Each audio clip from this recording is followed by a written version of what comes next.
엄마가 좋아, 아빠가 좋아. 가스라이팅 부정적으로 반응할 때는 내가 진짜 애들 때문에 살지.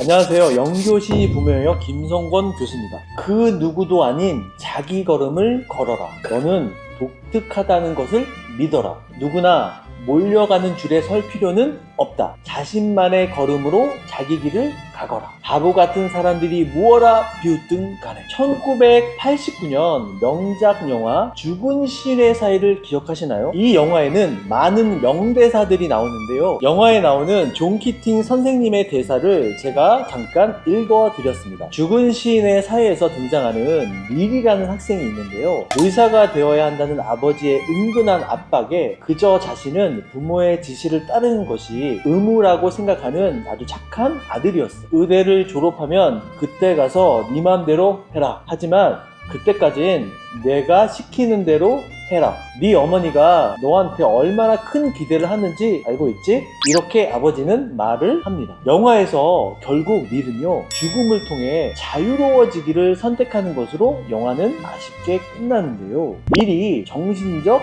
육체적으로 나약해서 과연 그런 스스로의 죽음을 선택했을까요? 그건 아닌 것 같습니다. 릴 자신은 부모를 거스를 수 없기 때문에 안타까운 선택을 한 것은 아닐까 보여집니다. 일상에서 부모와 자녀 사이에 가볍게 나누는 대화 속에서 부모 자신도 모르게 자녀를 조종하고 있는 이른바 가스라이팅이 있다는 사실을 여러분은 알고 계셨습니까? 오늘 영교시 부모역에서는 부모의 가스라이팅에 대해서 알아보겠습니다. 가스라이팅은 누군가의 정신적 건강과 안녕을 침해하는 행동으로, 이것을 부모 교육 관점에서 제가 조금 바꿔서 말씀드린다면, 부모가 자녀에게 하는 가벼운 말이 자녀의 입장에서 긍정적으로 수용하면 이게 훈육이나 교육이 되겠지만, 수용하는 사람이 부정적으로 반응할 때는 조종, 통제, 다시 말하면요, 가스라이팅이 된다는 겁니다. 여러분, 가스라이팅, 부모 입장에서 자녀한테 말을 하지 말라는 겁니까? 도대체 어쩌라는 거야? 라고 생각하실 수도 있습니다. 물론 이 영상을 보시는 부모님들이 나쁜 마음을 먹고 자녀를 가스라이팅 하고 있다고 저는 전제하지 않았습니다. 제발 오해하지 마시고요. 근데요, 대부분이 우리 아이들은요, 절대적으로 부모의 보호 아래 있잖아요. 또한 부모를 절대적으로 의존할 수밖에 없는 아이들이라는 거죠. 그러니까 우리 자녀들은 크게 문제가 없는 가정이라면요, 부모에게 맞추어 행동하는 삶을 살아가는 거예요. 부모 입장에서 아무도 없이 오로지 자녀를 위한 좋은 취지와 생각에서 하는 말과 행동일지라도 이것이 자칫 자녀를 가스라이팅을 하게 된다는 거죠. 사실 많은 부모님들이 심한 학대와 모욕감만 안 주면 되는 거 아닌가? 하고 생각하실 수 있는데요. 부모도 모르게 자녀에게 주로 하는 가스라이팅을 볼까요? 자, 첫 번째는요, 지나친 자녀 의존증입니다. 요즘은 자녀를 하나, 많으면 둘 정도여서 그런지 예전보다 아임으로 자녀를 키우시는 경우가 많은데요. 이렇게 자녀한테 심리적 의존을 하는 부모들의 특징은요, 자신의 심리적 상태보다 자녀의 말과 행동 등의 반응에 따라 자신의 심리적 상태가 좋아졌다가 나빠졌다가 이렇게 한다는 거예요. 부모가 미래의 주체가 아니잖아요. 자녀의 성장과 발전, 그러니까 아이가 의대를 가면 나도 행복하다는, 부모는 독립된 존재가 아니라는 거예요. 부모와 자녀는 서로 각각의 독립된 개체로 존재해야 한다고요. 그런 관계에서 부모와 자녀가 서로 존중하고 인정해야 서로 성장한다고 강조했지 않습니까? 두 번째는 부모의 보상 심리입니다. 자, 부모들은 늘 이렇게 얘기하죠. 네가 엄마 아빠의 못 이룬 꿈을 제발 이뤄주길 바란다. 현실적으로 경제적 형편이 넉넉하지 않아도 자녀가 공부를 하든 뭘 한다고 하면 빚을 내서라도 해주는 게 부모 마음이잖아요.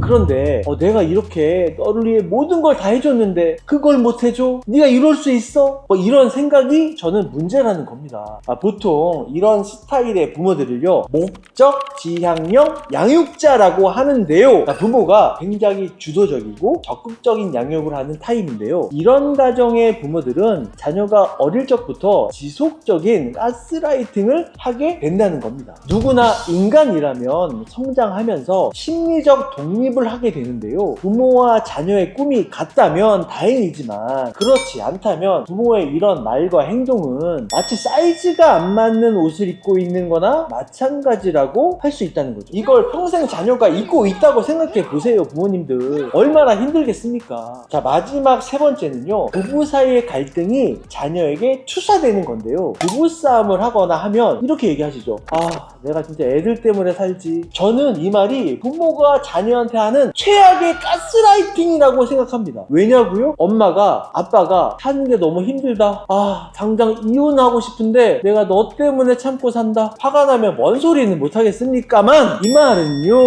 울타리를 지켜줘야 하는 부모가 울타리를 지키지 않고 나가겠다는 소린데, 이런 말은 자녀를 벼랑 끝으로 밀어버리는 엄청난 말이라는 것을 꼭 아셨으면 합니다. 그러니까 오늘부터라도 싸우시더라도요, 나가서 좀 싸우세요. 요즘 날씨 좋지 않습니까? 자녀 앞에서는 절대로 서로 간의 예의를 지켜서 뒷담화 하지 마시고 잘 싸우십시오. 자, 오늘 영교시 수업 정리하겠습니다. 자녀에게 무심코 하는 가스라이팅 3가지는 꼭 기억하세요. 지나친 자녀 의존증, 부모의 보상 심리, 부모 사이의 갈등이 자녀에게 투사 된다는 겁니다. 부모가 된다는 것은 인생에 아주 큰 의미가 있습니다. 아이가 어릴 적에 한 번씩 했던 그 말, 너는 엄마가 좋아, 아빠가 좋아 라는 질문이 어쩌면 부모가 첫 번째로 시작하는 가스라이팅일지도 모른다는 거예요. 이제부터라도요, 질문을 한번 바꿔보세요. 엄마는 우리 지연이를 너무너무 사랑하고 아빠도 우리 지연이를 너무너무 사랑하는 거 알지? 이런 말을 먼저 하고요, 누구를 더 사랑하냐고 한번 물어보세요. 아이의 얼굴을 보시면요, 얼굴에 사랑을 듬뿍 받아 행복한 미소를 보이는 자녀가 보이실 겁니다. 그리고요, 아이는 이렇게 말할 거예요. 엄마랑 아빠랑 둘 다 너무너무 사랑한다고. 자, 지금까지 영교시 부모영역 김성권 교수였습니다.